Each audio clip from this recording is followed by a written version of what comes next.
ಏನು ಈ ಜಗತ್ತಿನಲ್ಲಿ ಒಂದೇ ಒಂದು ಕೊಲೆ ನಡೆದಿರೋ ತರ ಈ ಜಗತ್ತಿನಲ್ಲಿ ದರ್ಶನ್ ಒಬ್ಬರ ಮೇಲೆ ಮಾತ್ರ ಕೊಲೆ ಆರೋಪ ಬಂದಿರುವ ತರ ಆಡ್ತಿದಾರಲ್ಲ ಇವರು. ಜಗತ್ತೇ ಪ್ರಳಯಕ್ಕೆ ಸಿಕ್ಕಾಕಿಕೊಂಡವರ ತರ ಆಡ್ತಿದಾರಲ್ವಾ. ಅದರ ಹಿಂದಿನ ಕಥೆಗಳ ಬಗ್ಗೆಯೂ ನಾವು ತಿಳಿದುಕೊಳ್ಬೇಕು. ಕೊಲೆ ಕೇಸ್ ಅನ್ನೋದಕ್ಕಿಂತ ಹೆಚ್ಚಾಗಿ ದರ್ಶನ್ ಮೇಲಿನ ವೈಯಕ್ತಿಕ ದ್ವೇಷದಿಂದ ಈ ರೀತಿ ಮೀಡಿಯಾದವರು ಬಾಯಿ ಬಡ್ದುಕೊಳ್ತಿರುವ ತರ ಅನಿಸ್ತಾ ಇದೆ.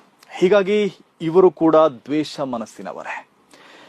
ಇವರಲ್ಲೂ ನಮಗೆ ಕ್ರೌರ್ಯದ ಛಾಯೆ ಕಾಣ್ತಾ ಇದೆ. ಇವರಲ್ಲೂ ಅದೇ ದ್ವೇಷ, ಅಸೂಯೆ, ದರ್ಪ, ದುರಹಂಕಾರ ತುಂಬಿಕೊಂಡಂತಿದೆ. ಇವರು ಕೂಡ ಪ್ರಳಯ ಅಂತಕರೆ.